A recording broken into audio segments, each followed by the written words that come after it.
Oops, used the wrong intro out. Yeah, but anyway, as always, this one of that was for the Monday night special intro, but I accidentally used the wrong one. But anyway, hell, well, whatever. Hello there, my friends. Welcome, as always, to Clobberin Times. Wednesday night open geek silliness. Just a little open show, just to hang out, talk about a few things going on in the geek verse, and maybe chit chat a little bit with you guys. Because it's a lot of fun, and you guys are always so great, and I appreciate you being here. My buddy Paulie, he's on right now. My Latino Slaney has a great channel. He's talking about the movie Scarface tonight, doing a big show about that. He's been on an hour earlier and stuff, so he's live and kind of helping wrench for him while I'm doing this. But if it's not a movie I really does anything for me, but I know a lot of people like it, so that's a great topic he's got over there, and he has a great channel if you haven't seen him. But tonight I'm just gonna keep it geek over here, of course, and just do a few show notes, and I got to keep my schedule, and I always want to do something on Wednesday nights. Turns out I don't think there's a day I have not streamed at least once in about maybe 10-15 days or so, it seems like. And it looks like at some point or another, whether it's the 4 shows I do on my channel, or the Tuesday night roundtable, comic book roundtable that I do on Loki's channel, and all the other shows that I hang out on and guest on streaming, I don't see a day in sight that I will not be streaming somewhere. And that's not a complaint. I love doing this. Just say it. But I love doing this. So I want to thank you all for being here tonight. Let me say some hello to some people who are already here. Septic Stream, hello. Good to see you, my friend. The great J-Man. All right, buddy, good to see you there. Yes, of course. And if you check in my description below, my friends, you will see the links to many great channels of great YouTubers that are good friends. And his is one of them. J-Man's, of course, there's a whole bunch of people in there. We've got tons and tons of links there. All great channels you should check out, and J-Man is one of them. But I'm kind of checking Paulie's stream and then trying to help him out a little bit as well, because he's a buddy. He's been a great friend of mine since I first started on YouTube. And for those who are new, Clobberin Time was on Blog Talk Radio for 11 years and 700 episodes. That's a different format. That's a different platform. And then a little less than a year ago, I started out over here. And now I've done 146. This is number 146 on YouTube, but 846 overall. I had to add the S to make it Clobberin Times to make it a little bit different because of the algorithm, and because there were a couple other channels doing videos and stuff using that phrase, Clobberin Time. I guess you could all imagine I use that name because I love the Thing, the ever-loving brown-eyed thing. Is me. Of course, he's the ever-loving blue-eyed thing, the great Ben J. Grimm. But also here, Nicole the Blind Mage. Good to see you, my dear. Thank you for stopping in. It's great to see you there. Snorta Poopus Cuber. What's up, Snort? Always great to see you, my friend. D-Bud Martin, what's up, buddy? Elagabalus. Only watching tonight because the second shot yesterday proved a doozy of. Oh, my goodness. Well, look, get some rest and feel better there, Elagabalus. It's always good to see you, my friend. I appreciate you. The great Phantom Outsider. What's up, buddy? Good to see you. Always a pleasure. Oh, my good old buddy, the great Pat S. What's up, man? Pat S. From my neck of the woods, and a good friend of the show. It's good to see you, my buddy. Always good to see you. Let's see here. See, my memory's so bad I forgot, so I'll say it again. D-Bud Martin, it's always good to see you, buddy. Really appreciate you. I always forget who I say hello to sometimes. The great Chris Persia, master of all that is wrench in the great white north. Chris, good to see you, bud. Minimusness is here, as always, as Minimus would be. Minimus sees, Minimus is as Minimus does. JT Kirk. What's up, buddy? Good to see you, sir, as always. The great Mark D with a C. Hey, buddy. Mark D with a C. Great friend of the channel. And, of course, member has his own channel. Again, link below. Also, and he does a great channel over there where you got all kind of fun stuff that he does. He does a stream every now and then, of course, and he also does some videos about his marvelous creations and, of course, his great collection. Please go check that channel out. Please subscribe to him and support his channel. And, of course, he's also a part of the pop culture activist, my good buddies Jed and Ash and Retro Geek, and he is now part of that illustrious group, my good friends. And please again check out all of those channels. Let's see here. Anyone else? I'm way back on my Mark the Infinitely Tired. What's up, buddy? Always a pleasure to see you there, my friend. Great to see you. I think I'm caught up. I hope I did not miss anyone, and I hope you're all doing fantastic tonight. Yeah. I'll talk about a little bit of the events of the day. Of course, yesterday we had a fun impromptu stream celebrating Star Wars Day on Pop Culture Archivist with Jed and the gang. Jed, Ash, Retro, and Mark, and many other wonderful guests popped in as well. We thank all of them, the wonderful Purple Valkyrie. Purple, I love you. Of course, the great Stu and Lukey. Ironcaster and many other great friends popped in. And, of course, my fantastic and magnificent First Officer Raquel popped in with us as well. It was great seeing everybody and hanging out with everybody. And I had to run at some point, so they stayed on for a long time. Ironcaster, what's up, man?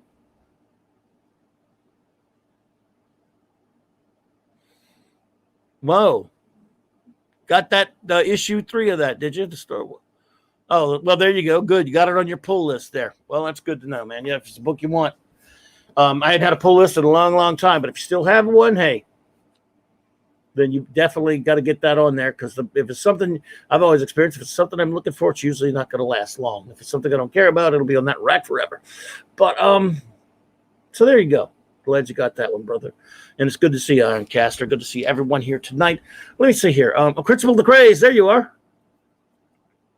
Oh, yes. Good to see you, Christopher the Crazed. Always a pleasure. Thank you for popping in, my friend. Yes, and of course, yesterday was not only Star Wars Day, it was also it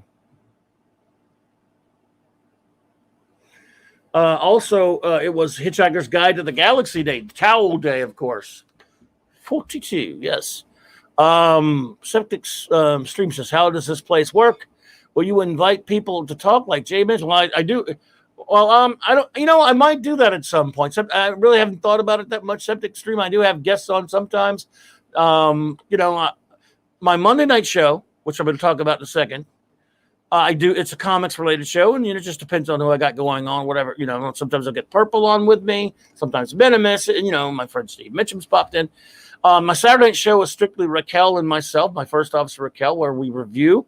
And by the way, everyone who's been showing up for the Saturday night stream, you guys are all fantastic. I really, really appreciate you.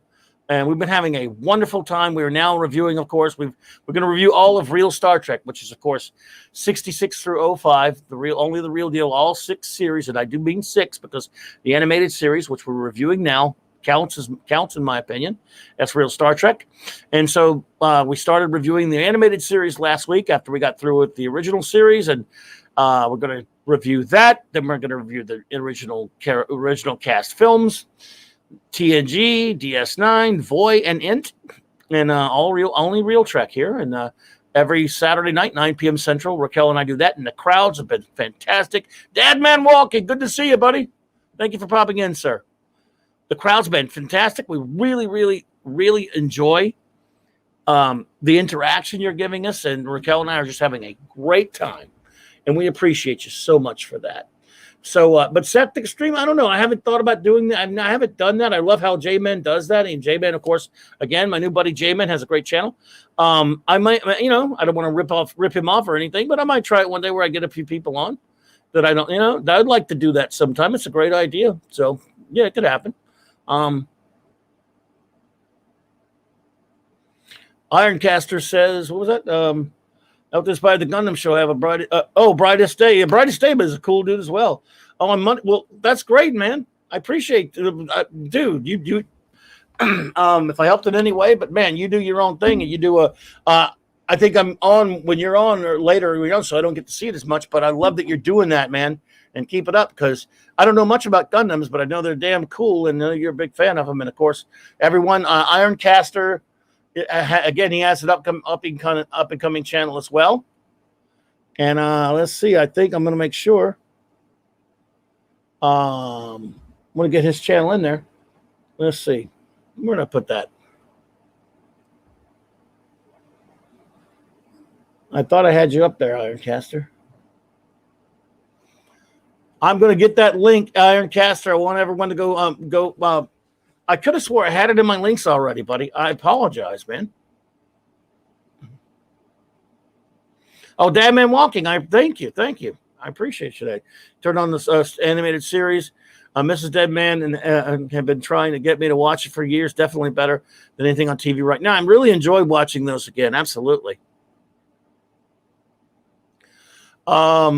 So Ironcaster, dude, let me find that link. I don't have. I thought I had it in my. I could have swore I put it in there, dude.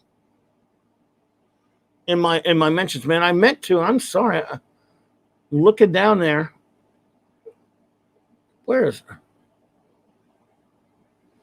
Well, I will get it in there from now on, dude. I'm sorry, buddy. I thought I had it in there, man. Ironcaster's a good friend of the show and a good friend of the Global Geek Gang and the good friend of the Pop Culture Archivist. So anyway, some show notes. Had a great time the other night. Let me answer a question. I'm sorry, because this is just open, free for all talk anyway. Critzable, I'm sorry, Critzable. I think you asked the question. My apologies. Let's see here. Your favorite non-Fantastic Four thing run? Well, I would have to say easily it would be Marvel 2-in-1. Although, as much as I can't stand Dan Slott now, his short, I think 7 or 8 issue run, whatever it was, of the Thing in the early 2000s, I really enjoyed. I mean, he did one other comic, Spider-Man Human Torch, that I really enjoyed as well. After that, I don't like Slott. But I really liked that single run that he had in the early 2000s, just called The Thing. I enjoyed that one, but of course I love his Marvel 2-in-1, run. I got, something I intend to complete them all one day.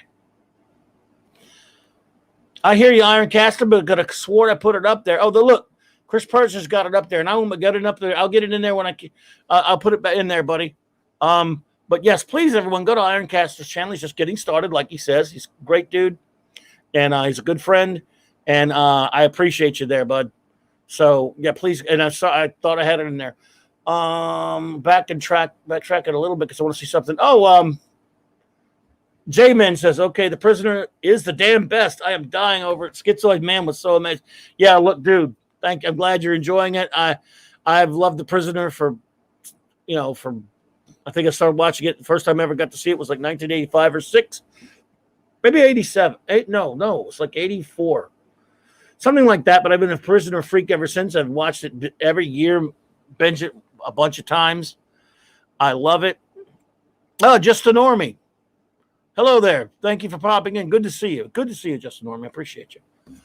I love The Prisoner. I'm glad you're enjoying it, J-Man. I watch it every year, sometimes a couple of times in a year. I'm a freak for it. That I just backed one of those toys on that Kickstarter they did for that new line of the toys they're going to make that won't come out till next year, but it just ended, I think. And you mentioned Schizoid Man. I couldn't afford the whole thing. Oh, yeah. Phantom Outsider. What's up, dude? Yeah, I'm with you, Phantom Outsider. On that. I love that. I couldn't afford the whole, to back the whole thing, of course. But well, just now, I'm Chris Persia. Oh, wow. I couldn't afford the whole thing, but I got the Schizoid Man double pack because I at least wanted to have something. It's not coming out till next March. Who knows? I may even live that long. I don't know. But Pat S says, Clobberin Times. I just saw the first episode of MODOK. I don't think it's for me. Thoughts? I have not watched it. And with Patton Oswalt involved, the chances are I never will, buddy. Not a fan of that jerkweed, personally. Yep, Manimus is right. Iron Maiden's Number of the Beast has a Prisoner song on it with excerpts of dialogue from the show. Love the show, though.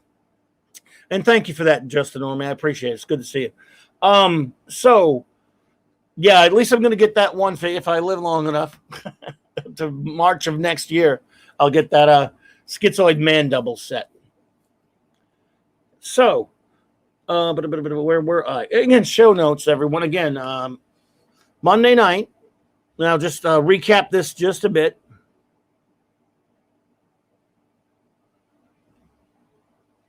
Well, I think Minimus may have watched it. Komodoc is a silly family comedy nonsense. Okay.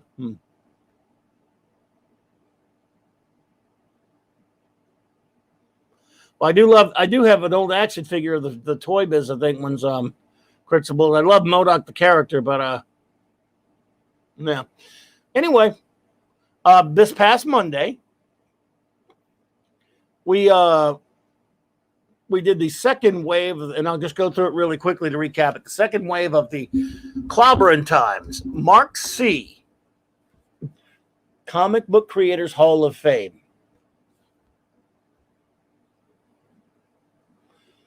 As you may or may not know, the first wave that we did a while back contained, a bunch of great legends, starting, of course, with the great Jack Kirby. Well, they're all great. I mean, all these guys are great because they're in there. But the first wave, the king of the Pantheon, was Jack Kirby, the Pantheon of 10 that we started off our Hall of Fame with. We have all the voters voted, and votes were tallied, and I was the only voter, of course. Jack King Kirby, Steve Ditko, Alex Raymond, Gil Kane, Jerry Siegel, Joe Shuster, Bill Finger, Will Eisner, Julius Schwartz, and of course Joe Kubert, all giants in the comic book field. And then, of course, we had we inducted our second Pantheon, and they are, of course, in no particular order because, no one's above anyone else. If they're in this list, I revere them and love their wonderful contributions to the magnificent art form of comics books, and comic books and comic strips. So I revere all of these gentlemen, their extraordinary works, and then a medium that I adore, which is comic books. I've grown up loving them all of my life.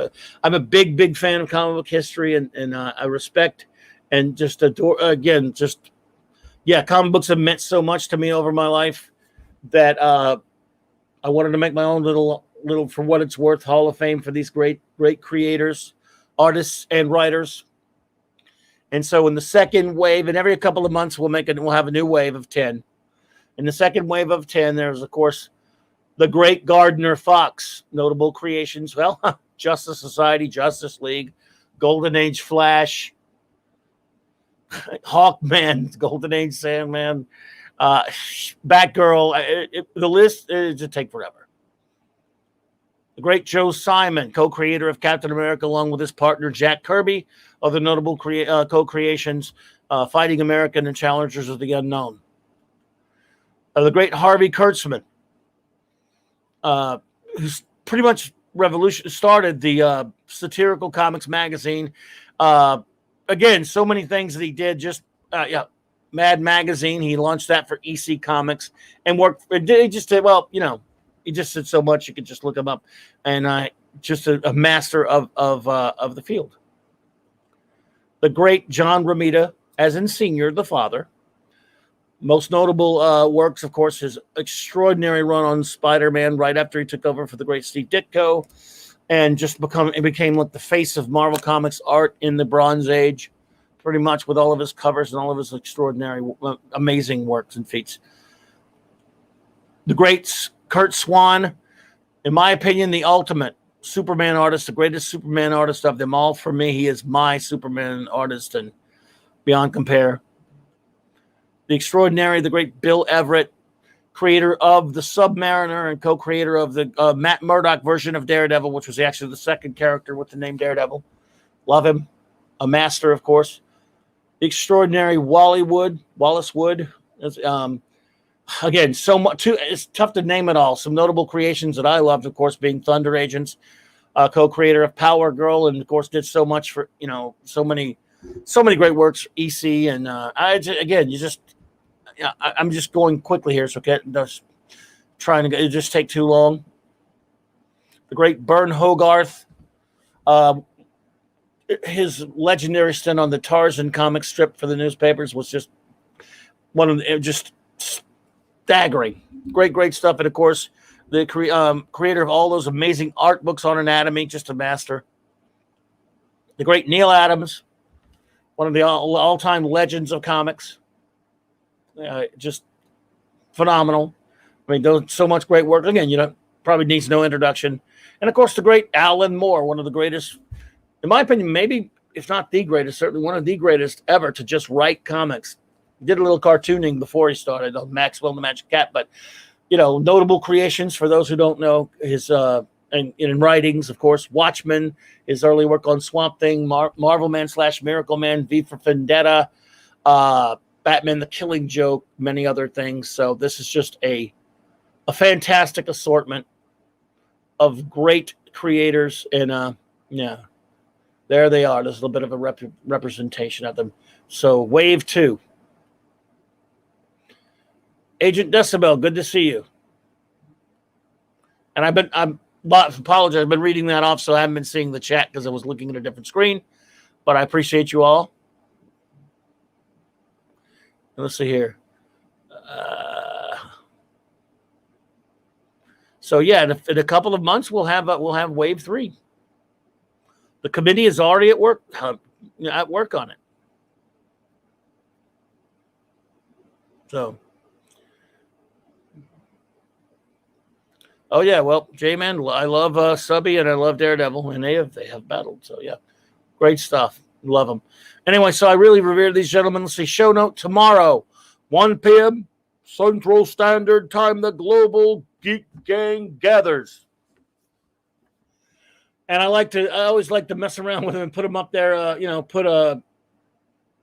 Whatever kind of the theme will be. Tomorrow we'll have a bit of a theme. It won't be a round table so much, but I've asked everyone of the group, which of course is Jed, Esh, Retro, Raquel, Mark D with the C, of course, and a couple of the other ones who are going to be, Nick. I don't know if Thoth will make it, but he is some of these people, they can't make it every week, but they are honorary members who've been here with us.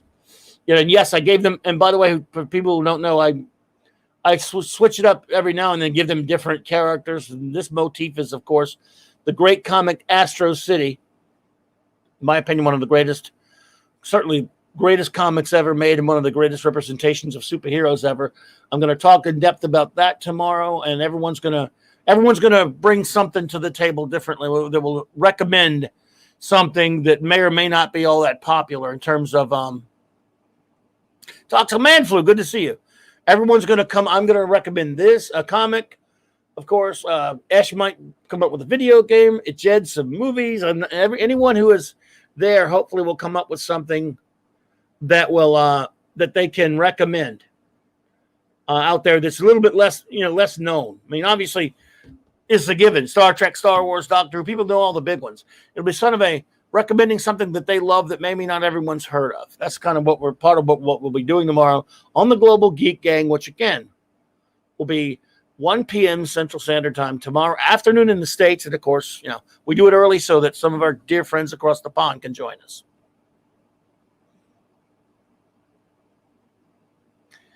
Let's see here. Bop, bop, bop, bop, bop.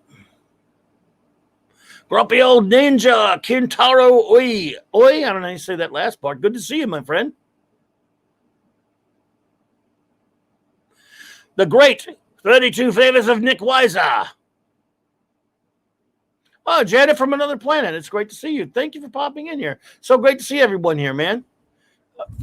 Man, by man, I mean my buddy Nick and J-Man. And, of course, we actually have a nice lady here with us, Janet from another planet. Janet, thank you so much for popping in. It's great to see you, and I always appreciate seeing you there on our Trek nights. On Saturday nights, we're having such a fantastic time, as I mentioned earlier. Dark Shadow Logan, what's up, buddy? So, yeah, we're going to have fun with that tomorrow. Looking forward to that. And a couple of things going on out there, I guess, that I could mention. You know, we're not going to be here all that long tonight. Matthew Pounder, welcome. And I guess I will, for a little bit, put back again the new inductees, the second wave of the comic book Hall of Fame. As I said, second wave right there of the comics Hall of Fame, which we had a lot of fun doing Monday night. Let's see here. Now revealed. And we had some good guessers the other night, by the way. I know Phantom Outsider knows this stuff. And I know D-Bud and a lot of you guys, and I know Dark Shadow Logan probably. A lot of you guys know your comics and know your comics history. And we had some really good guessing going on the other night, and I appreciated it. And the next Wave 3 will be just as mysterious, I'm sure. So anyway, what's out there? Obviously, again, we talked a little bit about yesterday being Hitchhiker's Guide to the Galaxy Day. Oh, yeah, and some other thing called Star Wars Day. Yeah, real Star Wars Day, not that May the 4th crap. Let's see here. Oh, yes. Okay. I may as well just get it over with. The Eternals trailer dropped. Boy, did it ever drop. I appreciate you there, Nick, and I can't wait to see you tomorrow, Nick.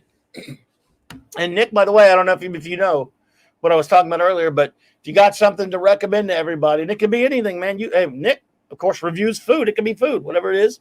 I'm going to be doing a comic, and I think Ash might be talking about a video game, but whatever's out there that you guys are into, please recommend. You can bring something to recommend. Anyway, Eternals, folks. I'm not even going to go all. Everyone's already made videos about it. Everyone's been talking about it. Wait, look, even some of the crappier Marvel films, the trailers,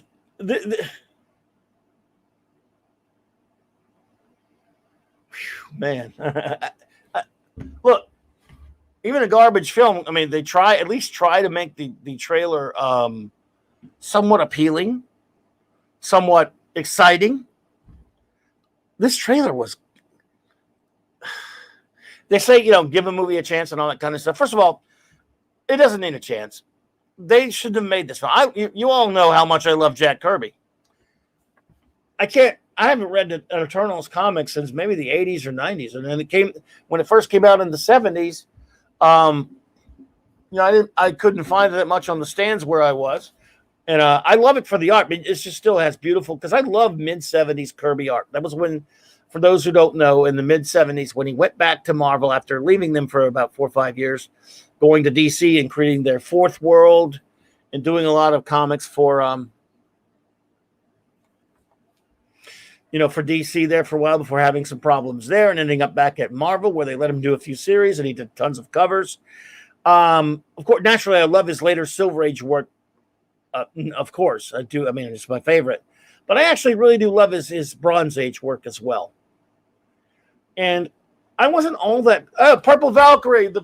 Oh, my goodness, the beautiful Purple Valkyrie. Purple, love you. Great to see you. You are the best. She's just so amazing. You're fantastic. Thank you for being here tonight. Thank you for popping in.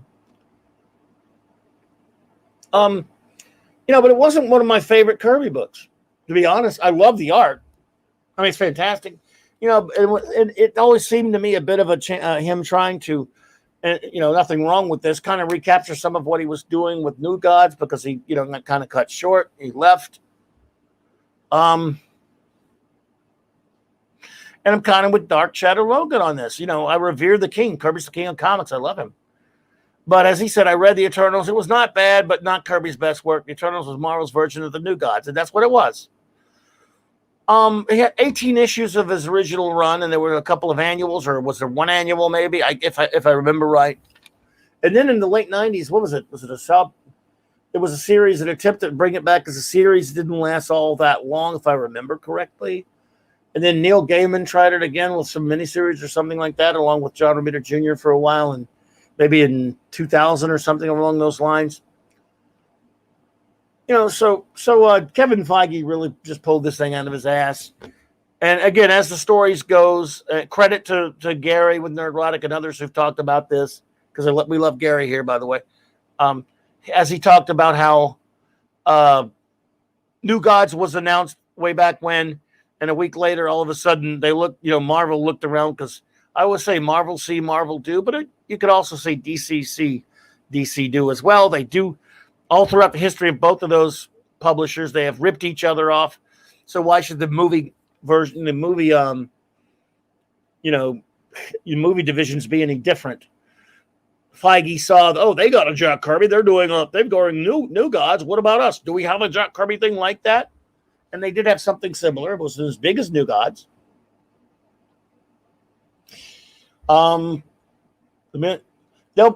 Ironcaster, will they dedicate it to Jack Kirby? They'll credit him. And it'll be the first movie that has a sole credit for Jack Kirby, not with no one else, where no one else will deserve any creator credit. Let's put it like that. But no, look, D-Bud, a lot of people didn't really read that comic. The comic only lasted 18 issues. I can't say I picked it up back when it was coming out. I love Kirby. I went back and bought a bunch of them in quarter bins. They were in quarter bins forever throughout the 80s and 90s. And I bought every one I could find, and I love the art. I mean, Kirby's art of the 70s is my favorite of it. Well, I love a Silver Age. His art I love all of his art, of course, but something about it. His covers in the 70s that he did for Marvel, his 70s, just his Silver and Bronze Age work period. It's just, and I know he's not to everyone's taste, but Kirby's not only the king for all the creations and all of his extraordinary abilities. It's just my favorite art out there, and I love a lot of comic book artists in different styles. And anyway, but I can be honest, even as the biggest Kirby fan out there and love him, and again, as I always say, the two greatest geek experiences of my life were meeting Jack Kirby and his wonderful wife, Roz. The Eternals was never my favorite.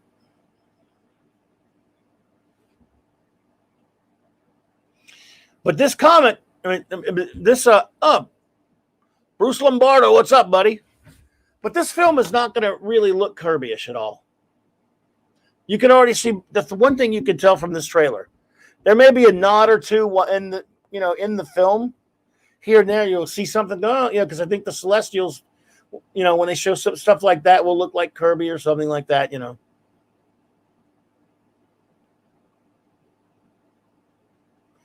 But that's about it. There will be hints here and there. It looks like a crashing bore. The trailer, again, does that mean the movie's terrible? I'm gonna go. My speculation is probably yes, but all I'm saying is the trailer is certainly terrible and boring.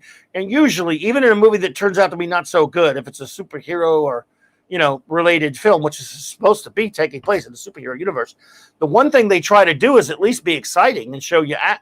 Captain Marvel's a piece of garbage movie, but they show action in the trailer.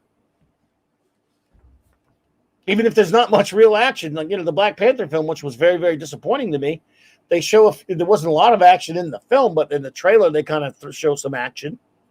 This is not an exciting trailer by any, and I'm just judging it as a trailer right now. It looks awful, and again, I'm loving all these memes going around where people are saying, "Well, where were the Eternals all this time when all of this crap was going on in the MCU?" Well, I'm sorry, that's a valid question, folks. It's a valid criticism. Bruce Lombardo, that's a good one, dude. The Eternals looks like it's missing internet gas and safe space. Well, maybe they'll make their cinematic debut. We can only hope, right? Let's hope they're in there.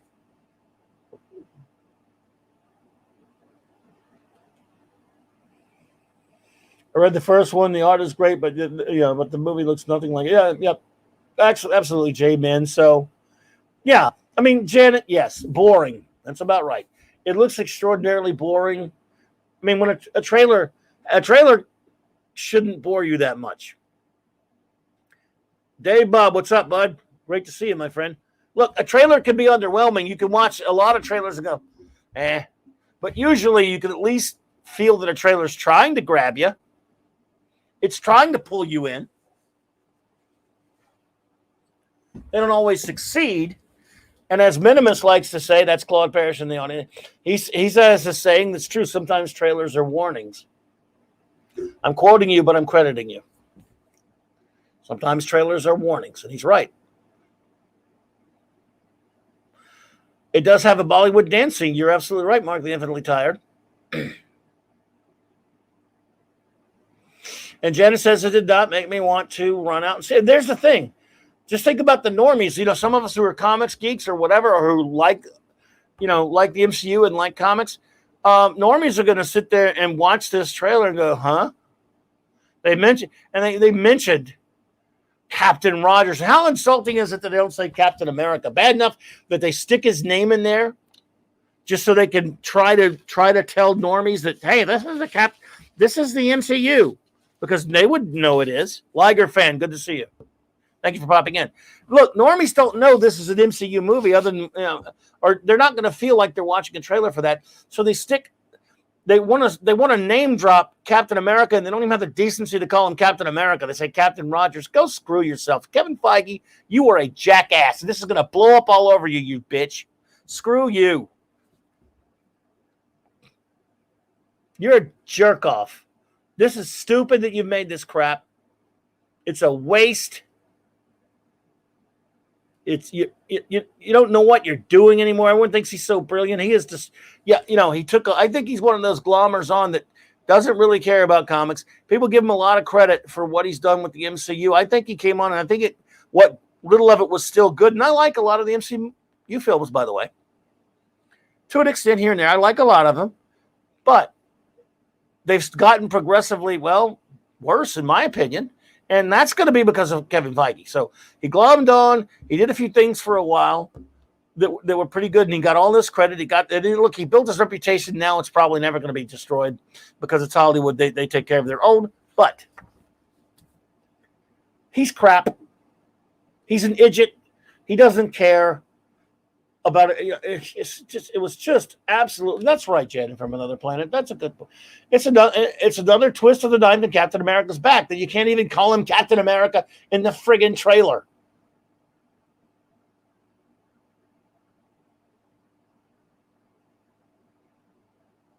So I hate to be the guy judging a movie by a trailer.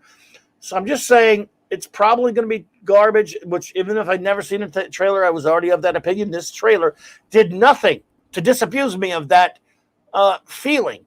I still believe this is going to be crap. The trailer, but just judging it as a trailer, the trailer's awful. So maybe you made the greatest movie ever made, but I'm sorry, you made the dumbest, dullest trailer ever made, and you didn't do yourself any favors. Just a red shirt. Good to see you, bud. And that's really, there's not a whole lot more to say. But there is a good point to be made that D-Bud and Mark's talking about. The telling thing is that the Guardians trailer was about little-known characters too, but it was made fun. Here's the thing about that. It's a good point.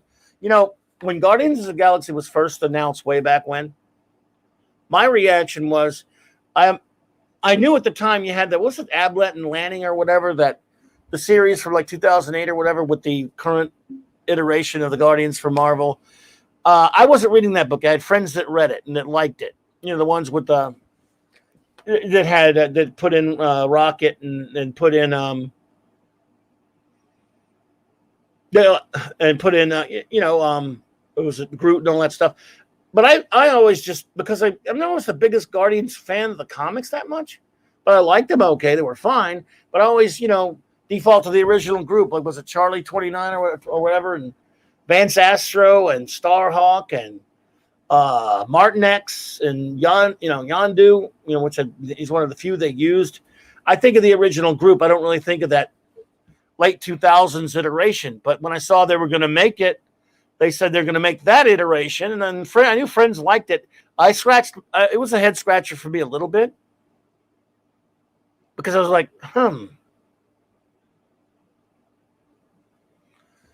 Chris, do you have a great writers pantheon? As you mean like as in just writers in general, or I don't know. That would be interesting to think about, Crucible. So I thought Guardians of the Galaxy, a movie, really? Yeah, I was skeptical for sure. But as with anything else, when you announce it, then you're going to have to back it up. And they proof positive that they had confidence in that project, but they don't have confidence in this one, is the fact that almost a solid year or so before the film was released, meaning Guardians of the Galaxy, they released a trailer. Matthew Pellner, yeah, I did like Steve Gerber's Guardians of the Galaxy was probably I like that the best. And I'm with you there. But so the trailer comes out and we see this and I go, they made a trailer, and this is the contrast for this trailer or the Eternals trailer. Guardians of the Galaxy trailer. Yes, it took an iteration of the group I was. 27. Thank you. I don't know why I said 29. Charlie 27. Thank you. I have a garbage memory.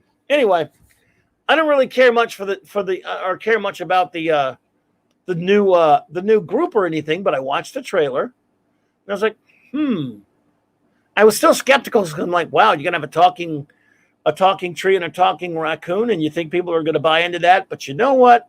The trailer looked funny. The trailer looked interesting, and when you have an extremely unknown product, an untried IP, you've got to grab people with your trailers and your ad campaigns. Well, they did that with Guardians of the Galaxy. Now, I have some friends who are big fans of that, even that Annihilation run that you're talking about there, and that Ian Abnett and Lanning run or whatever. I have some friends who are such fans of even that run, that from 2008-ish, maybe, whatever it was. I don't know. I'm bad with years and numbers. That did not care for the Guardians of the Galaxy movie. But in general terms, and I enjoyed it. Most people enjoyed it. They're very popular films, especially the first one. I liked the second one, had some good stuff. But I hated Claude makes a good point. I hated what they did to the Nova Corps. That really aggravated me. And a buddy of mine who does hate the film says Star-Lord is in this film a horny man-child instead of a no-nonsense space cop. It is played over the top for laughs, but I still enjoy the film. I know where he's coming from. I respect it. So he doesn't like it, but I actually enjoy, for what they are. If I hate to use that term for what it is, but I do actually enjoy that movie. I don't like what they did to the Nova Corps. Christopher LeCrae's comic writer specifically. No, Christopher, I just call it a comics creators Hall of Fame. Therefore, I could put writers in artists as well, because they are all creators when you boil it down. Which each wave, since I'm more of a comic book guy, I will include one comic strip creator with the 10. In this case, it was Bern Hogarth, of course, who did a lot of other things as well. But for the most part, it's comic books, and it's yes, generally a lot of them are artists, but I also put a writer in there, as you see with Alan Moore. So, but a separate list of the greatest comics writers who were just writers wouldn't be a bad idea at all. Principle the Christ.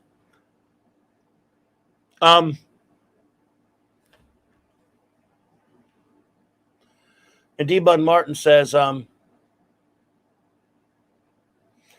felt the same as you, Clobby. When announced, I thought, why the Guardians? But the trailer looked good, and I've loved both. Yeah, I like both films, but I understand where my friend is coming from as a purist of the Guardians, because Star-Lord is not Star-Lord from the comics.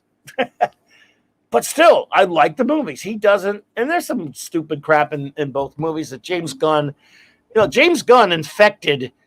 Look, I love Infinity War. Some of James Gunn's crap infected that, and you get a little bit over the top goofy with some of his goofy writing, and then it really, because he was part of the writing in Infinity War, and even in the Endgame even more so. But I still love Infinity War. Endgame, it's a different story, bit of a different conversation. But I do enjoy those Guardians films. A lot of people do. The fidelity to the character Star-Lord is questionable for sure, but at any rate, there's an example of something that was fairly not well known, being the Guardians of the Galaxy. Eternals is even far more obscure than that. Because at least Guardians of the Galaxy, you had its early runs, of course, its early appearances, and then you had a run in the 80s, and you had and there was a current run going on, so there was some familiarity, not a lot, not in real world, but in comic circles, whereas Eternals, again, as I mentioned, it had 3 different runs. It had its Kirby run in the 70s, it had its late 80s, whatever run there, however long that lasted, and it had the one in 2000, and that was it. That's even more obscure than Guardians of the Galaxy. And if you're going to take something obscure like that, you better make it sell. You want a prime example? I don't know if The Suicide Squad is going to be any good or not, but James Gunn's trailer for that, the 2 different trailers kind of made me think it looks entertaining. I don't know, some people don't agree with that.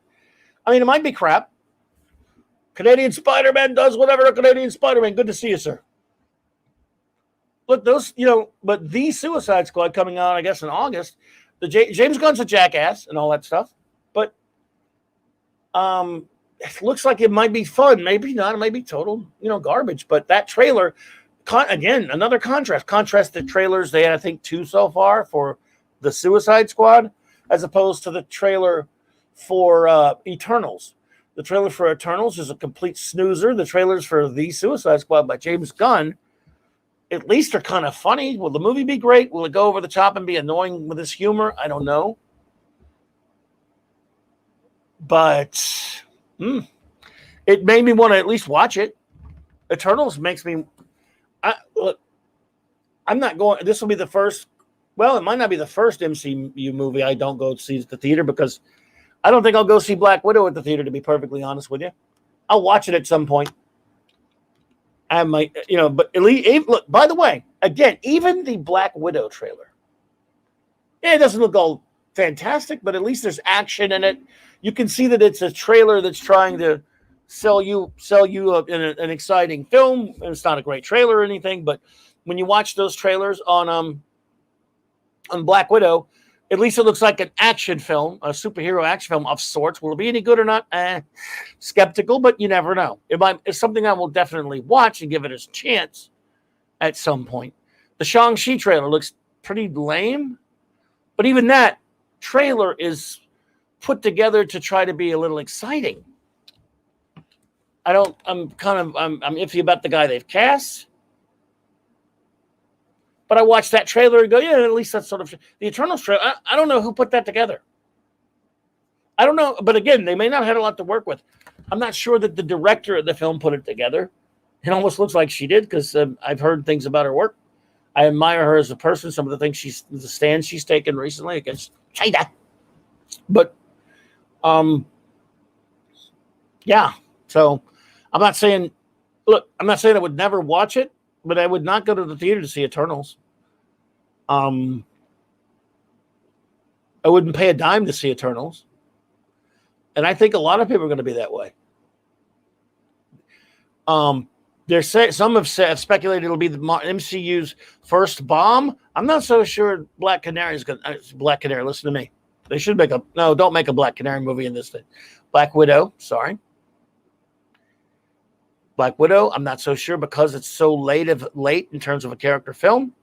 I'm not so sure that's going to do all that great.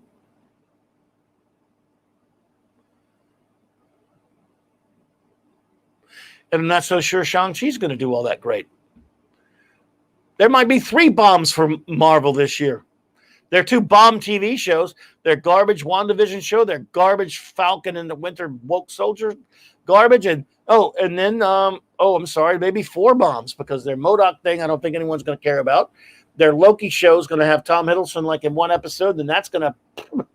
Then he won't show up again, so no one's going to give a shit. And then that What If cartoon. Again, the animation looks all right, but it's based on MCU, so I'm not all that interested in that. And it'll probably be wokey as well.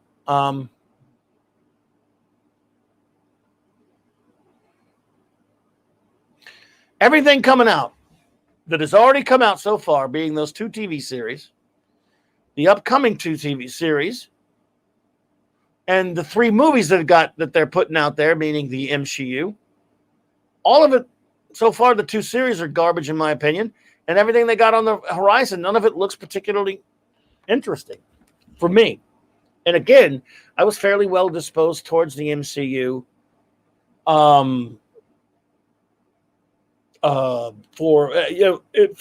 what was there, like 21 movies before, before a couple years before, ending with Endgame there. Oh, I haven't seen it yet. I hate Patton Oswalt, so I haven't watched it yet. But Valkyrie, the lovely Purple Valkyrie, says the animated MODOK show was trash too. Not a surprise. Thanks, because there's no way I can even touch that one. Hey, Iron Caster, have a great night, buddy. We appreciate you, man. Thank you. At this point, Mark, let's see here. At this point, when is the Beyonder going to show up and wipe out the MCU and start a new universe? I hope you don't mean the Jim Shooter new universe, bud. No, I know you don't, but I'm just kidding. I was kidding. I know you don't, but I know you know what that is, and that would be pretty bad. Although it might be better than this crap. Who knows? Dave Bob, I have a feeling Black Widow will pay a price just out of people being tired of Marvel's attitude. That's a good point, Dave Bob, brother, and welcome.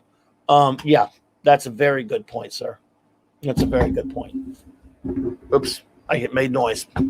So, yeah, they might have a few bombs. People saying that Eternals might be the first bomb. I don't know. Aren't those 2 stupid shows kind of bombs, really, in a sense?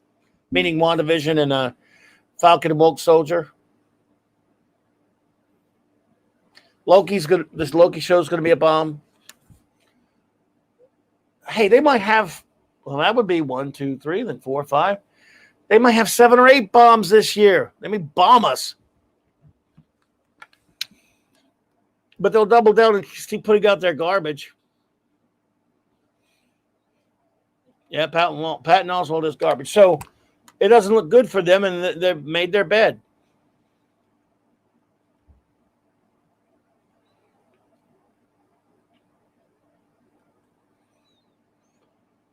Watch the first 2 minutes because I was curious with the animation stuff. That figures. And even if it didn't have Patton Oswalt, look, I love MODOK as a villain and all that stuff. The wonderful Purple Valkyrie and I have done a couple of shows where we talk about villains. I don't think we talked about MODOK Purple, but he's a great villain. I mean, he's an interesting, but a show about him. How about just put him in a movie or a cartoon or something? He was. They used him fairly well on Earth's Mightiest Heroes. That great show, Avengers: Earth's Mightiest Heroes. But you know what? Why a show about? Why a series? They come up with stupid ass ideas too. If you notice that, it's not just that their movies suck or their shows suck. The ideas are stupid as well. Okay, sure, it's a decent idea to do a WandaVision show in theory. Just didn't turn out okay. Falcon Winter Soldier show, good idea, horrible execution in my opinion. A Loki show, look, I like Tom Hiddleston all. If you're going to actually have him there, kind of, but that idea doesn't do a lot for me personally. A Black Widow film, 5 years ago would have been nice. Maybe could have been a better idea then. It's too late, kind of a too little too late thing. A What If series, animated, I don't know, could be good. I don't think it will be with the people in charge. A Shang-Chi, Master of Kung Fu film, bad idea. Not because I don't like the property. I like Master of Kung Fu. That should be a smaller production on a TV series and cast a guy that really looks like Bruce Lee. I think Shang-Chi, for example, should be a TV series. Moon Knight, at least that's supposed to be a series. Good idea. They'll probably screw it up, though. Good casting, but they will probably screw it up. Eternals, atrocious idea for a film. Sorry. Does it mean it's going to be complete garbage? Probably, but I don't know. Just saying, the trailer's horrible. So their ideas are garbage. Feige's such a genius. He comes up with stupid-ass ideas that no one gives a shit about. I mean, on top of how the woke garbage that he gives us. If their comic book movies do not make any money, then they will stop making movies based on comic books so they win. Yeah. They hate superheroes, and they will win. No one makes them anymore. Yep, that is a good point. That could be the case there, Janet. Mark the Infinitely Tired says, Give me decent budget and time. I'll make an Alpha Flight movie that will rock the world. At least they're a better choice than the. That is true. Alpha Flight may not be super well known, but it had a long run in the 80s. You will find hundreds of more people that know about it than know about the Eternals. Oh, Purple, you gotta come talk about this one of these days, because I just saw you. The casting for Sandman made my blood pressure spike. Too. I can only imagine, Purple. I saw something about the casting of Sandman, the Neil Gaiman Sandman series today. That's been buzzing around as well. Yeah. As someone that never read the comic that much, but I know many people who do, and I respect a lot of people who love Sandman, like Purple and others. I can imagine that the casting is really annoying. So I feel you on that one, Perp. That's. If you ever want to come hang and talk about that, I would, love to have you on there. Dark Shadow Logan, I absolutely agree with that. I actually loved the film.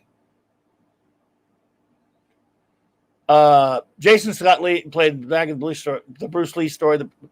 They should have cast him to play Shang-Chi in a TV series. Yeah, I don't know if he's young enough to do it now, but that guy was fantastic. I love that movie, by the way. Oh, cool. Purple, cool. I'll make sure I definitely have to listen to that, because, by the way, yes, Purple's channel, there's a link in the chat below, incidentally, her wonderful channel, the Great Purple Valkyrie, folks. And she will, if you're a Sandman fan in particular, and you want to some talk about the casting of that new series, she's going to be covering that Friday on her channel. I do believe her show in the States is 10 a.m. Central Standard Time here. It's 10 a.m. So that'd be 11 Eastern.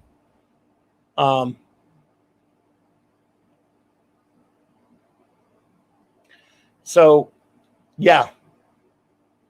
Chris says, Globby, I'm almost certain they will find a way to turn Moon Knight into a series about some female superhero to have Mark Spector play for everything, and will mistakenly believe he is a hero. Not only that, probably by the end of the first season, there will be a female Moon Knight, and Mark Spector will barely be there.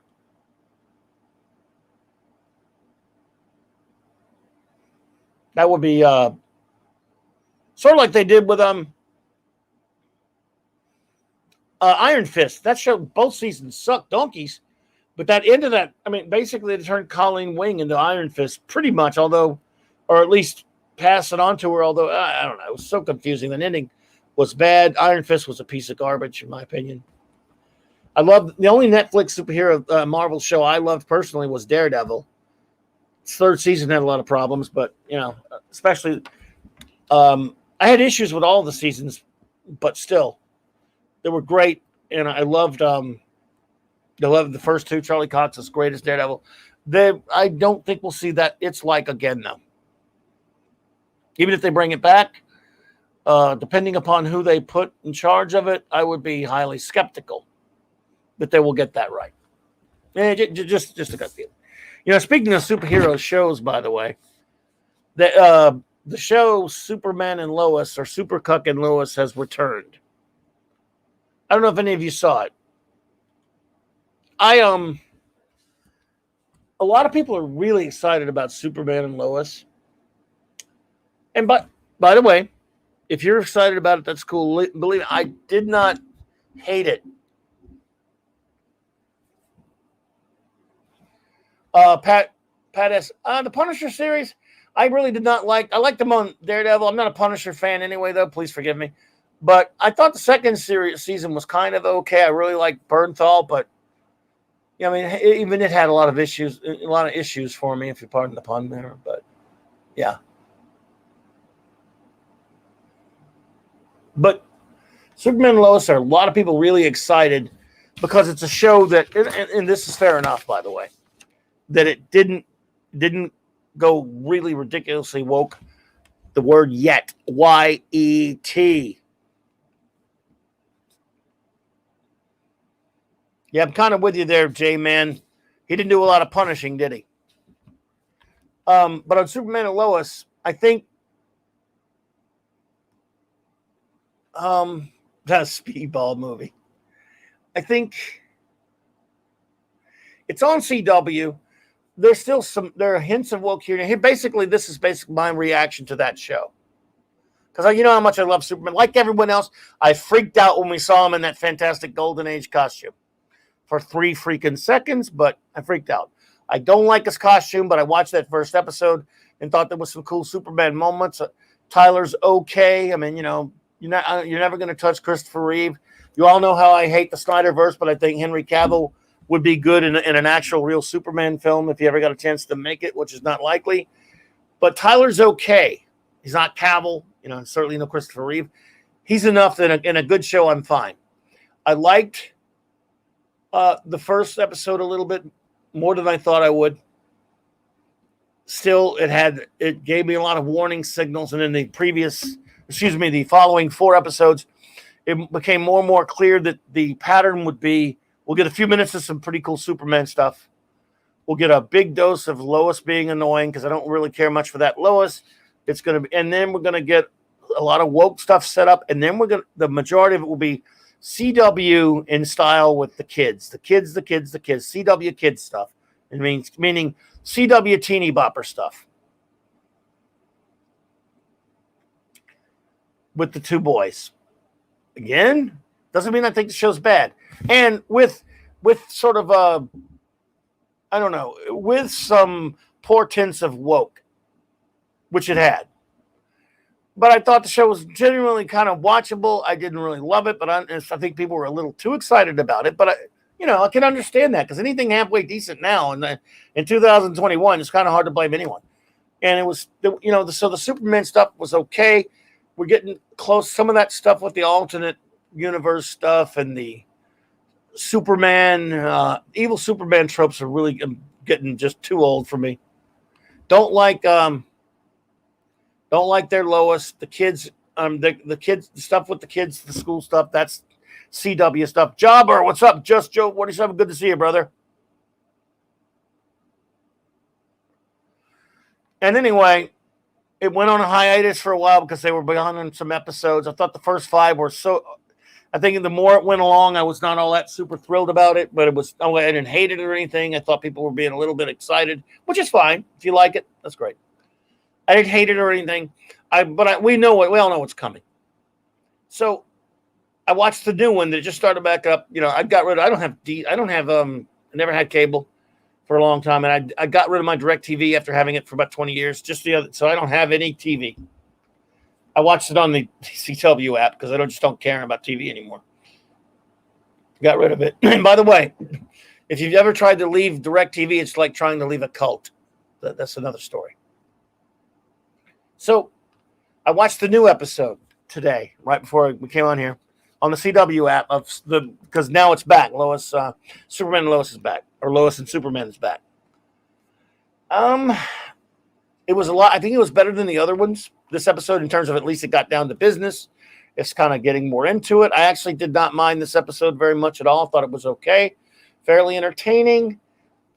Yeah, we'll see. Something I'll watch again. And just, I'm wondering how much of it is just because it's not horrible yet that I'm kind of, and that's the thing. It's not particularly horrible, but it's CW. So one thing I'll give them credit for is the new episode does kind of stick to business. Yes, some of the kids stuff with the kids in there, it sticks to business. What I mean by that is it doesn't really just go off the deep end with a bunch of padding, which I thought the first 4 episodes suffered from. You get a few seconds of Superman, and that was it. This one actually deals with the story that they were inching towards, which is fine. Will it be ultimately satisfying? I won't spoil or anything for you if you're watching the series. Like I say, don't hate it. I thought it was kind of okay. Does that mean I'm not turning backflips over it or anything? But hey, because I love Superman so much, it's going to be tough to please me. I grant it. I'm going to full disclosure. The way I feel about Superman, you're rarely going to get me. So that's just a brief aside on that show. So if you're watching it, I hope you're enjoying it and I hope they don't ruin it for you. But the CW, just keep your deflectors up double front.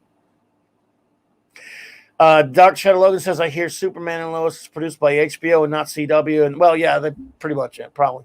And that is why it is not totally woke yet. CW just airs the show.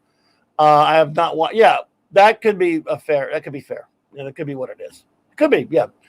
That's probably why, but, yeah. Just, be vigilant. I mean, yeah. Spoiler, maybe I hear that guy. Well, I won't spoiler anything for you there, J-Man.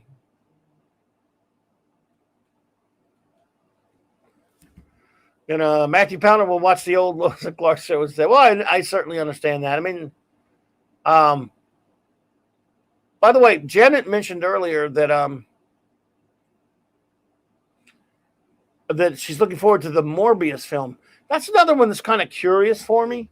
Now, it's not necessarily entirely, it is MCU, but it's not, I think that's Sony, right? Or in conjunction with. Not a big Jared Leto guy. Jen seems to think that it looks pretty good. It could be good. I mean, again, you never know when one will slip through that something you're not expecting. So Janet, that could be a good one. I like, Morbius fine.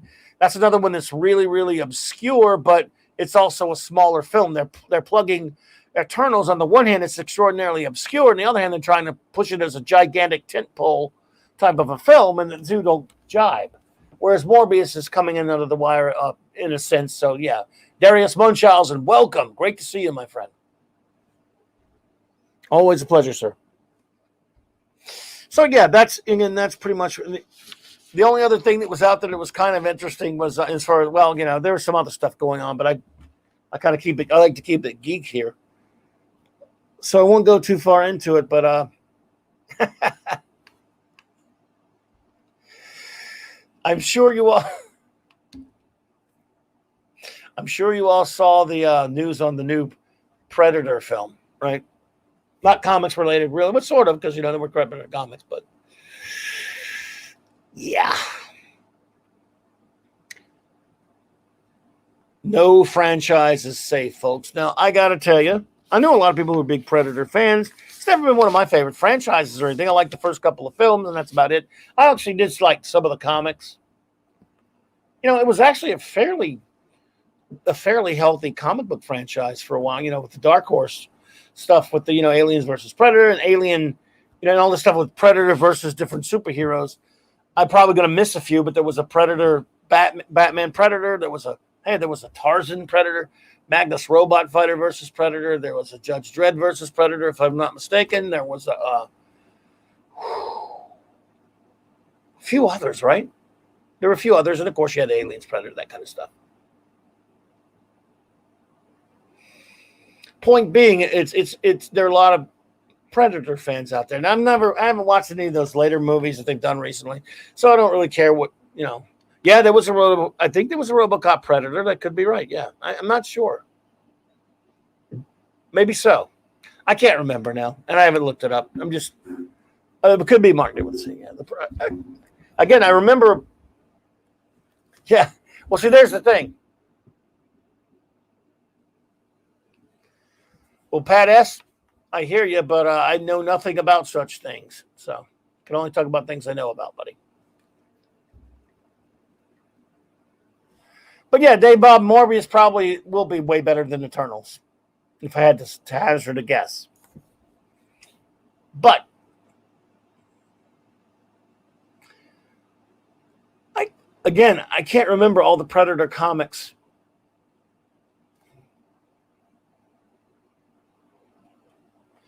And J-Man says the Predator franchise had died. First two were great. Third was neat. After that, it was like, yeah, I can't even really recall the third one. I think I saw one of the Aliens Predator films as well. As far as seeing, going to see them at the theater and whatnot. I really liked the first film. I even liked the second film. A lot of people don't. But after that, I don't, but I did buy the comics every now and then. I think the ones the comics I bought were, of course, the two Batman Predator comics were by Dave Gibbons, if I remember right. I think he drew them, who else did those? Again, I think I bought Predator versus Magnus Robot Fighter. It was a Predator versus Tarzan or Tarzan versus Predator, which I think I got. And oh yes, Chris, I was going to mention that for a second too. So I bought. I don't know if any of you are big Predator fans. This new movie is going to be the greatest, bestest ever because apparently this girl, and I think it's going to be set in the past before evil, horrible white monsters destroyed North America, and she's going to obviously lecture this Predator about gender norms. So yeah, if only Arnold. If only Arnold and Carl Weathers and those guys had lectured the Predator about gender norms, they probably wouldn't have had to go to all that trouble of fighting him and stuff. Let's see here. El Gusto, a new person has popped in. Welcome, El Gusto. Good to see you. I love the Predator versus comics. Predator Tarzan, yeah, Predator Batman's, yeah. Was there a Superman? I know there was Superman versus aliens, but was there a Superman versus Predator? I can't remember that one now. But I know, again, because there were a couple of aliens ones as well. So I'm drawing a blank, folks, as I often do.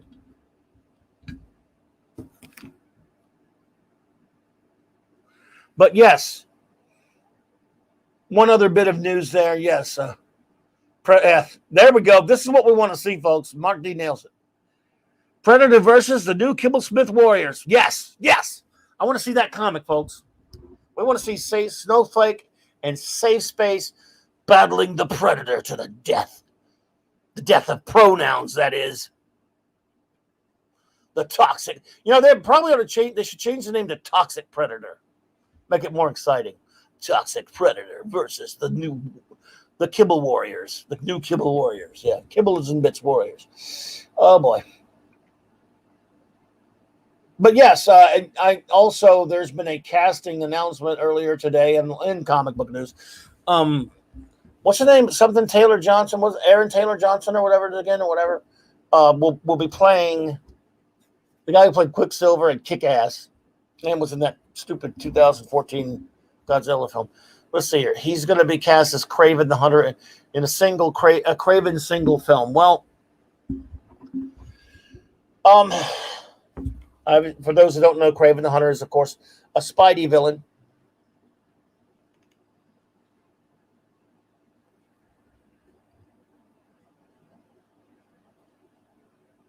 But my only question about that is, we're getting some funny stuff in the chat about that.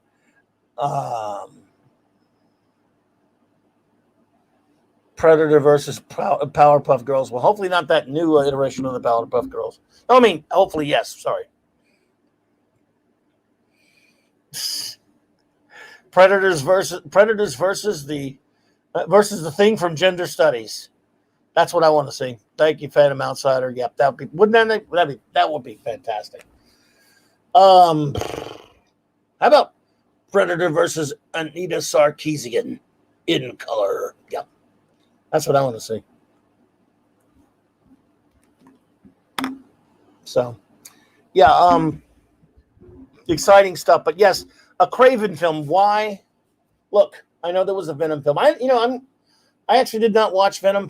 Some people liked it. I'm not. Just when I dumped the Spidey comic before Venom showed up. I don't have a lot of affection for the character or the way everyone else does. Nothing against him. He's fine. But giving Spider-Man villains their own film, I mean, Morbius technically was something of a Spider-Man villain, but at least had his own adventures. He popped up in Spider-Man, that is. I mean, he was not really a villain, but in a sense, but anti-hero. He's complicated. Yeah, well, see, there's the thing with me, J-Man. You can't have these Spider-Man villains with no Spider-Man. I don't get it. Look. And he said, so J-Man did not like Venom, said Venom sucked. I did not see it, man. Morbius and the Midnight Sun. I remember those Morbius Midnight Suns comics. I didn't read a lot of them when they came out, Janet, but a lot of people liked them and stuff. So, yeah, I mean, I like Michael Morbius as a character. So that could be good. But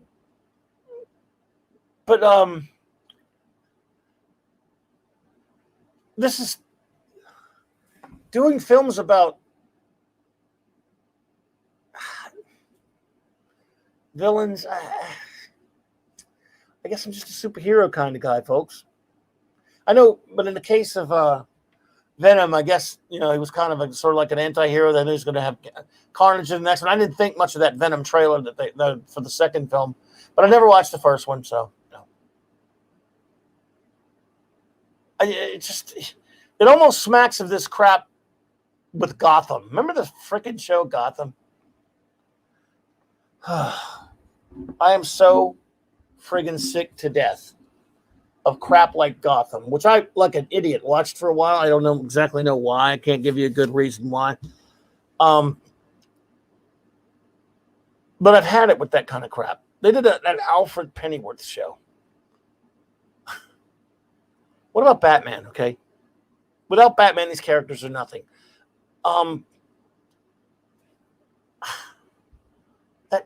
A show about 10 years before Batman, and you're introducing all of his villains 10 years early.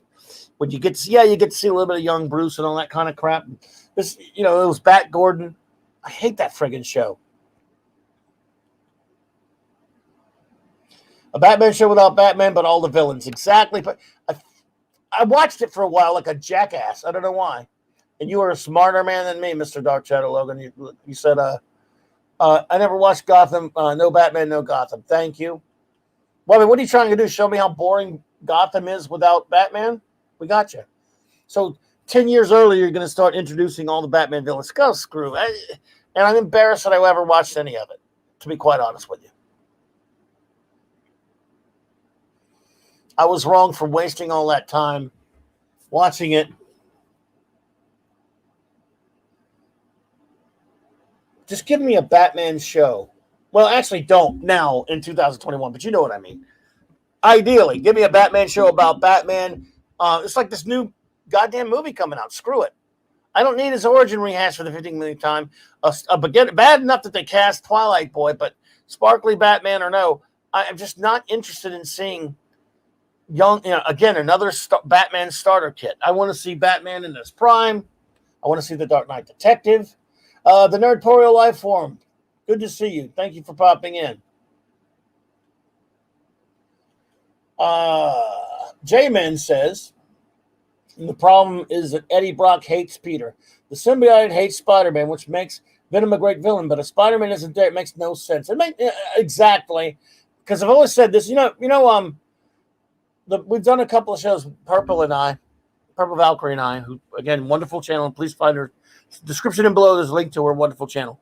But we've done a couple of shows, and I hope we will do more, where we talk about comic book villains. And they are very important.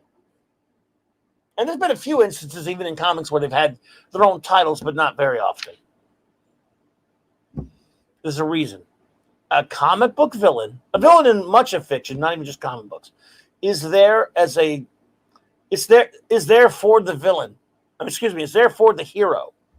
You got it. Without great villains, the hero kind of suffers as a story as well. So you do have to have great villains.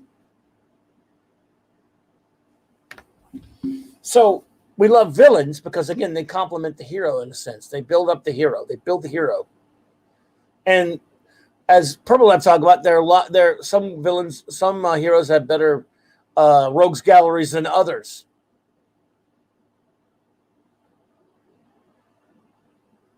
But I never really want to see one have a film or a show or anything personally. I'm not saying it will be terrible all the time. Again, and I understand that this Venom that we're trying to make a little, Venom brand stuff and start doing its own thing. But for the most part, I don't get and I'm not going to go into what I think of Joker because everyone loves that movie but me. I get it. I'm not going to go into that because, I don't care for that film very much. And I don't even think it's anything to do with Batman. Anyway, my opinion, you all know what I think of Joker. It's an interesting film and all that stuff. It's really all to do with Batman. It's just they just used the Batman property to get a bigger budget for an art film, in my opinion. With Joker, that's my opinion of it. Not that it's a bad movie. It's a very interesting film. It's just nothing to do with Batman. It's not the Joker. Good thing they called it Joker because it's not the Joker, the character that Batman. But anyway, I did what I said I wouldn't do. I mentioned what I thought about it, but I just don't like that film at all. I mean, I don't really care for it. I mean, I find it interesting but I'm not in love with it the way so many other people are. Let's put it like that. I don't think necessarily villains need to have their own film all that often. And again, I'm someone who does like villains. Because you got to have them. Villains build your hero. Heroic fiction is nothing without great villains. But they have their place. That doesn't mean I didn't buy Supervillain Team Up. Of course I did, because it had Dr. Doom in it. Dr. Doom and Submariner. And Red Skull sometimes. Yeah, and the Joker had his own series in the early 70s and didn't last very long. Why? Wasn't not that it wasn't all that great, because it really wasn't a great comic. I'm just saying. Because it really wasn't. But, it was okay. I remember as a kid, back then, you have a limited amount of resources. You're looking at a spinner rack. You're trying to figure out, what am I going to spend my comic book quarters on, my dollars on, these 25-cent comics and what have you. Yes, I'm old. And I see a Joker. I remember when I first saw the Joker title on the comic. And I was like, the Joker? His own comic book? I'm not getting this. Why? If there's a Batman comic there, I'm going to pick the Batman comic. If there's a Spider-Man or a Fantastic Four or a Legion of Superheroes or an Avengers comic or a Captain America comic, there are tons of comics I'm going to pick before the Joker comic. That's why it didn't last but a few issues. Now, Supervillain Team Up didn't last very long either. Dr. Doom never had his own actual title outside of that, but it was called Supervillain Team Up. At that point, I'm talking about in the Silver and Bronze Age and things like that. It just didn't have a long lifespan because it was a comic about villains. Now they would kind of put their kind of not their best artists on that series, to be honest. I just recently bought a nice trade paperback that reprinted all of those Supervillain Team Ups, and I love it. Just let me know now. But at the time, again, I would see Doc Doom on there, and I would buy it sometimes. Because it had Submariner on there, and I even like the Shroud, weird character. But for the most part, and other heroes they were having to stick heroes on the covers of those Supervillain Team Ups to sell them.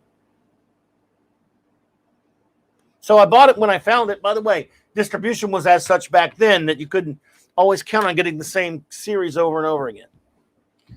But for the most part, kids, and yes, I know kids. Imagine that, kids buying comics.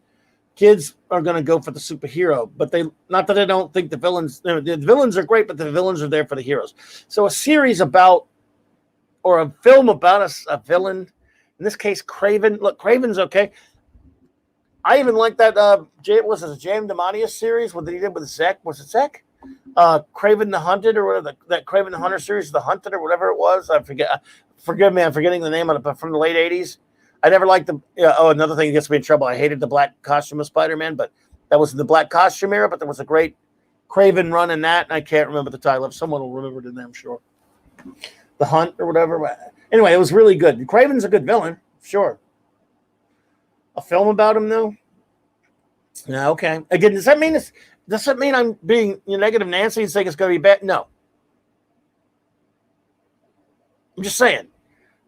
Not an idea that I would get all excited about.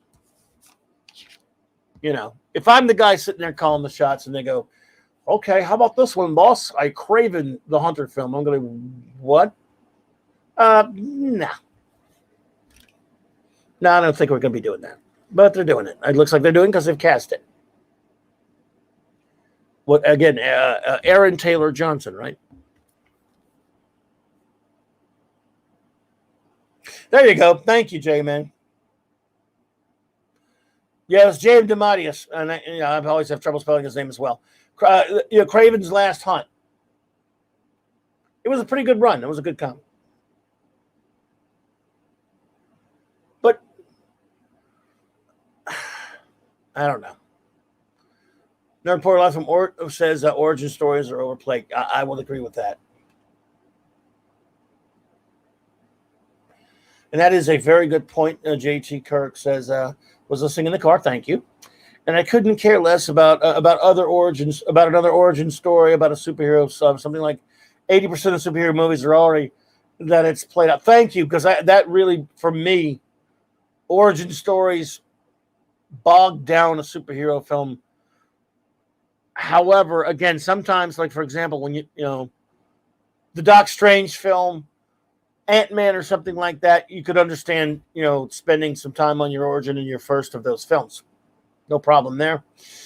But when they rehash Superman's origin or Batman's origin for the 15 millionth time, I'm like, or Spider-Man, somebody that, look, just, I don't like reboots anyway, but if you're rebooting a character, if it's somebody like that, we don't need the origin screwed around with, or even brought back. We need to go there again with the origin.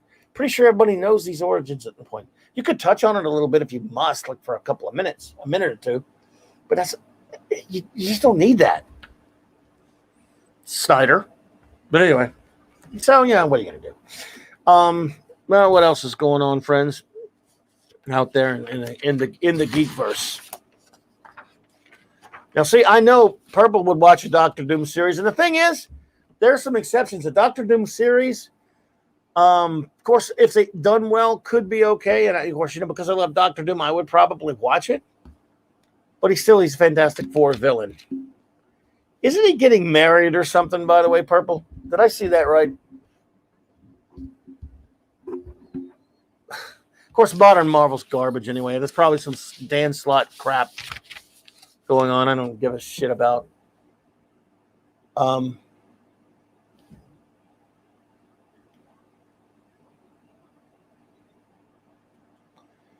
JT says we never get the origin story about me, James T. Kirk, for any Star Trek animation, comic books, or films of the J.J. Drek.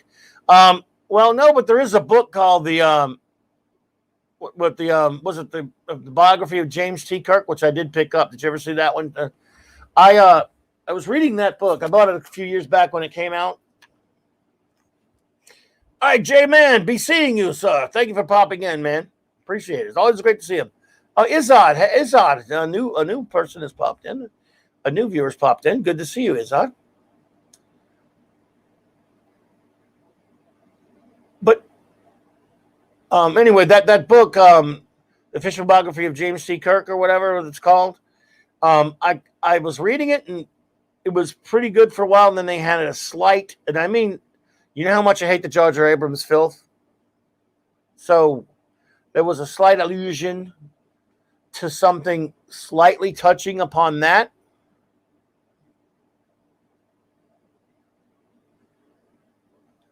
And that was it. I tapped out of the book. Now, I'm not saying the whole book's bad. It might be good.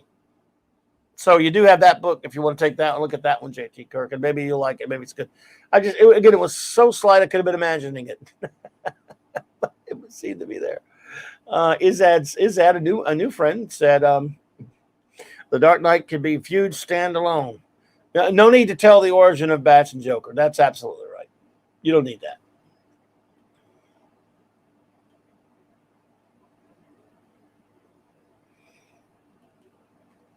Yes, Clobberin Times, I sent you the subscription info.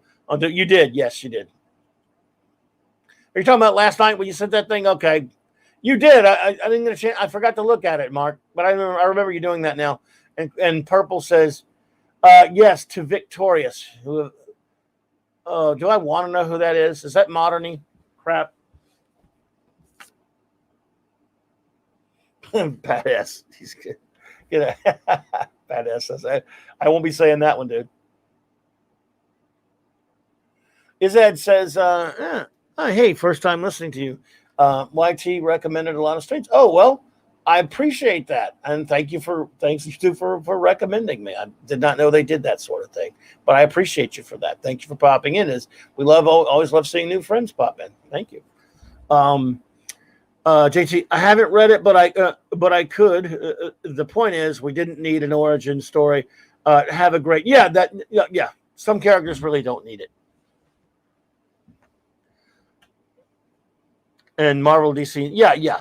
Especially in films and stuff. No, I'm with you.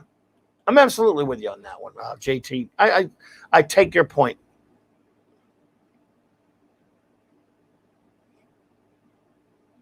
So, So yeah, Purple. Yeah, they're making a big deal out of Doom's wedding. The way they made a big deal out of of Ben's wedding a couple years back. That Dan Slott crap. Yeah, modern crap indeed. So I probably don't even remember her then. Or I, as I've said before, I only read that Dan Slott when they brought back in 2018 when they brought back the Fantastic Four, which was the Marvels treated the Fantastic Four disgracefully for decades, and I'm not talking about just with shitty comics.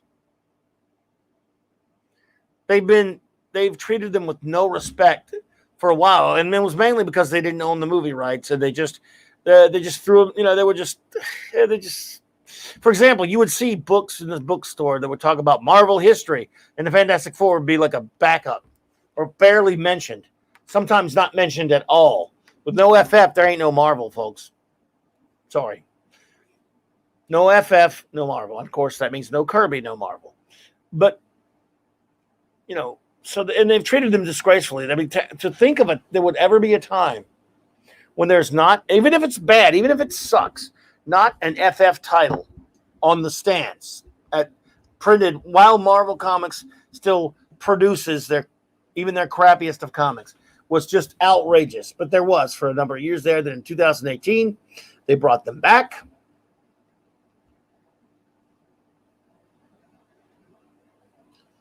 They let Dan Slott write it. And so, I promised a friend, all right, look, we were talking, I had him on my show, a good friend of mine who's the ultimate, FF fanatic, as I am. We love the FF. This is the 60th anniversary of the Fantastic Four. By the way, we will be celebrating it here a lot. But anyway, I promise, all right, I will read it. I will read this. I will give him 12 issues because it's Dan Slott, And good God, the art was horrible. So I did. And it should have been called the Fantastic 44. I think there's just been too much damage done to them, to be honest, for it to be good.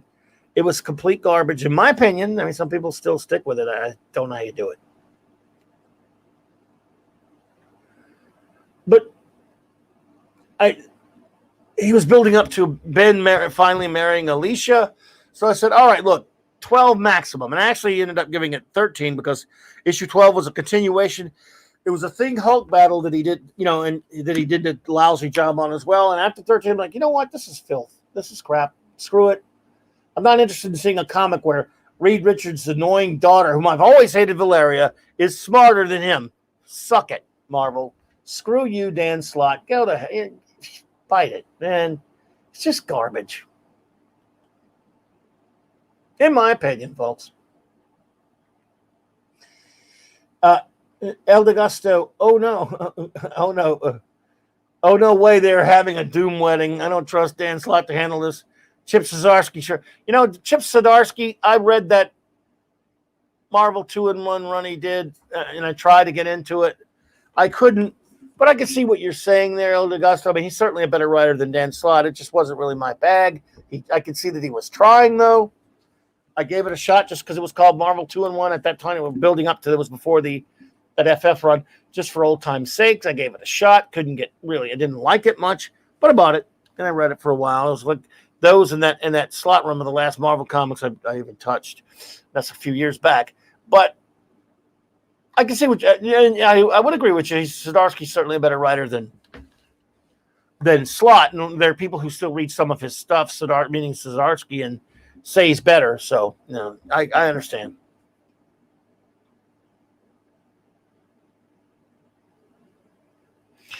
Dark Shadow Logan says, when they first killed Wolverine in the comics, it made me mad. Then I thought, I hope they keep him dead after what comics turned into. Then they brought him back. Unfortunately, everyone comes back, and no one is safe from the degradation of modern comics. So, yeah, what are you going to do? Well, you know what? I cannot thank you all enough for hanging out with me tonight. It's been fantastic. Well, I have a few minutes here before we get going. What we do here is, of course, we do tomorrow at 1 p.m.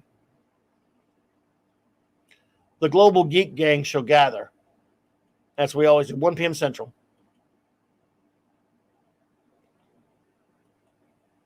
And yes, that's my Astro City motif for the Global Geek Gang. And we will talk about, well, we just geek out. Sometimes we do round tables of a specific topic. And other times, we'll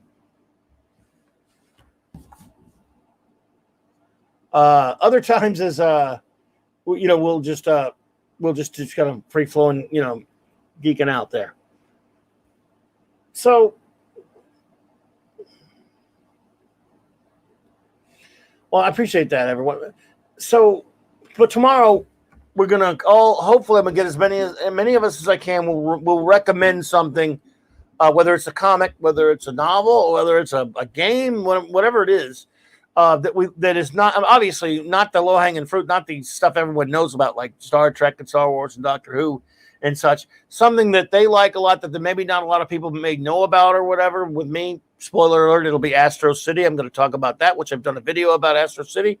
Did a stream about it with my friend Carlos a while back. Astro City, in my opinion, is one of the greatest comics ever. It is, to me, it's as brilliant a usage of the superhero medium without, especially, and it doesn't take the deconstructionist shortcut. And it's just a masterwork. I love it, but not a lot of people know about Astro City. And so I'm going to talk about that tomorrow. And that's 1 p.m. Central, U.S. time, of course. And so, yeah, and everyone else is going to recommend something. I hope they will. So I'm looking forward to that. And, of course, Saturday night, as always, I don't have a picture up for it at the moment. My wonderful first officer, the great Raquel Briggs, will be continuing our ongoing mission. For those who don't know, many of you do, but those who don't, we are reviewing Star Trek.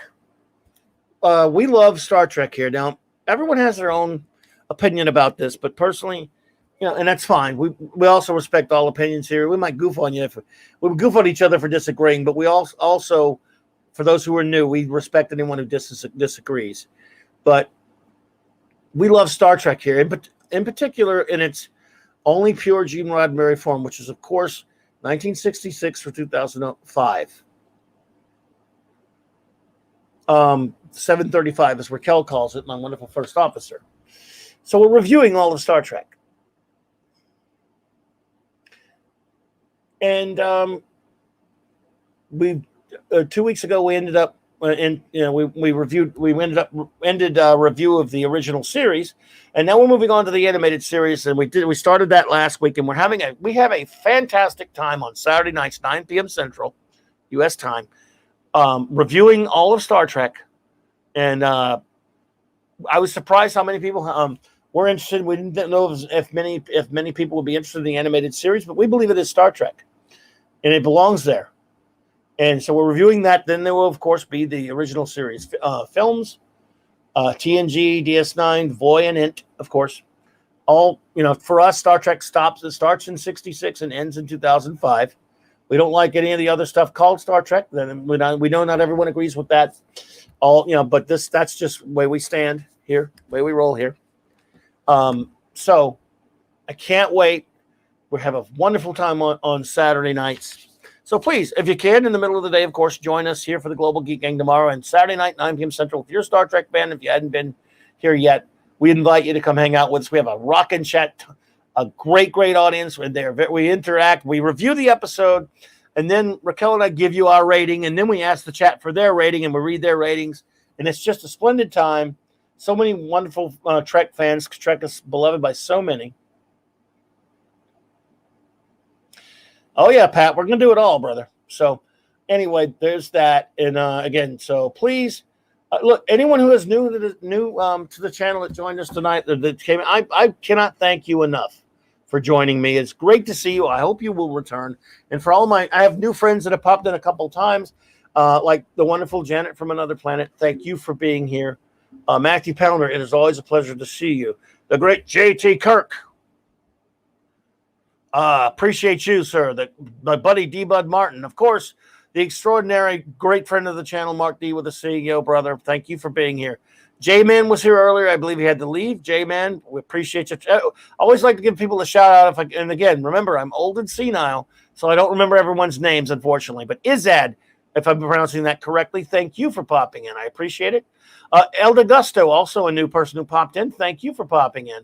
And I appreciate it. And you said people have been recommending Astro City to you. Well, I'll talk in a bit in depth. I also have a video about it where I talked in depth and a stream we did a while back about it. And the video is not spoilery or anything. So, we're spoilery. We'll just talk about it. Crucible the Crazed, thank you for being here, sir. Always a pleasure. Great to see you. The great, of course, the extraordinary Chris Persia. Buddy, always a pleasure, man. I really appreciate you. And you are a part of the Global Geek Gang, man. That's why I put you on there. Elagabulus. Thank you. Appreciate that, Elagabulus. As always, man. Dave Bob was here, brother. I don't know if you're still here, buddy, but thank you, man. Mark the Infinitely Tired, another great pal, was here. Dark Shadow, appreciate you, Mark. Dark Shadow Logan, thank you for popping in, buddy. The magnificent, beautiful, extraordinary Purple Valkyrie was here. I love you, Purple. You're just too good to me, and I'm so touched. Thank you, thank you, Purple. I love you and what we were talking about earlier. You're just too kind for that. I love you. The Catman, a.k.a. D.D. Myers. What's up there? Good to see you, Catman, a.k.a. D.D. Appreciate you. Not ADD. I don't know if you're ADD. I meant a.k.a. D.D. I'm sorry. D.D. Myers, thank you for popping in. It's great to see you. Who else was here tonight? Matthew Pounder, again, thank you so much for being here. And again, everyone, if I miss you, it's only because I'm old and senile. It's not a slight at all. The great Pat S., my buddy, my brother. Again, another fellow, from down my neck of woods, let's say. Let's not dox him too much or anything. Who else was here? Phantom Outsider. Always a pleasure, my friend. I really appreciate you. Nerdporial Life Form was here. Thank you. Ironcaster, I think may have had to run, but Ironcaster was here. My good buddy Ironcaster, I thank you for being here. Again, I do believe I mentioned you, but I mentioned you again because you're special, Janet from another planet. I appreciate you for being here. Let's see if I can remember anyone else who popped in because you all, again. Darius Munchausen, thank you for being here. Who else? Who did I miss? I know D. Bud Martin was here earlier. D. Bud, brother, appreciate you. I'll look at maybe Chris Persia can give me a hint if I missed anybody here because I'm looking at what he. Snort of Poopus Cuber was here. Snort, appreciate you, man. Canadian Spider-Man was here. Good to see you, bro. I've almost forgot, dude. I forget. You know how I write them down on Saturday night while Raquel's helping me by when she's doing stuff, but I don't write them down sometimes, so I forget them. But I appreciate everyone, and again, I just forget. Like I said, I just forget sometimes. But Nick Weiser, my great buddy Nick Weiser popped in earlier as well. All you are so fantastic. All great friends of this show. Apollome's Minion just popped in. Oh, Apollomy and Pupper. Great to see you, my dear. You all, I just cannot tell you how much it means to me to have you pop in and hang out with me, especially when I don't even have a topic for you. And by the way, I don't have a topic for Monday Night Comics show, but I got to come up with one. Oh, the pressure's on. What will I talk about Monday Night Comics show? Oh, I'll think of something. So, yes, I will have a topic. That my job is to have a topic on Monday nights and Saturday night. We have one that's fixed for a long time. Star Trek. After that's gone, we'll think of something. But Star Trek until we're done with that. Monday nights, I always have to come up with a good one. And I had a great time doing my Hall of Fame, and but now I've got to come up with another one, and I will. A few months down the road, we'll do the third wave of the Hall of Fame. So I'll come up with one. But anyway, until then. Everyone, look, my great friend Polly is over there, and I hope he's having a great stream. He went on at the same time as me now, so I wasn't able to go over there and help him. I hope he's got wrenches helping him over there. Oh, he ended it already. Wow, he just ended. Man. Well, hope he had a great stream. And again, thank you all so much for being here. Please check out all those wonderful channels that I have links to in my description below. Dave. Well, Dave, if you were there. Well, Dave, I hope he had a good one, man. I hope he had some help. I hope he had some wrench help there too. Because I wasn't able to go there wrench tonight because I was doing this. So anyway, well, as always, folks, thank you so much. And I'm going to play us out now with this wonderful intro outro made by the great Stone Loki. Hail to Loki. Also, by the way, as I mentioned, I promise I'm going to let you go eventually. As I mentioned, I have not. There hasn't been a day in the past 15 days, I don't think, that I haven't been streaming somewhere. I do my 4 shows. Tuesday nights, we got Loki's comic book roundtable. And I popped in on other shows every now and then. There's Loki right there. Look at that. Okay, what's up, bro? Don't get cross with me when I called it Loki's comic book roundtable, brother. I can't help it, man. You know me, I'm a creditor. I give credit where credit's due. But then but anyway, I got that, and let's see. Friday, I'm on with the great Father Christopher Miller, the Nerd Father, at 3 p.m. Central there, and then Saturday, again, of course, and then my good buddy, the Pop Culture Archivist, with Jed and Esh and Retro and Mark on Sundays. So every day I'm streaming 4 of my own shows, and then, of course, the others. Thank you all so much. And again, Loki, love you, bro, and always great to see you. And thank you again thank everyone. Big shout out to Loki for this great intro, outro. Have a great night, everyone.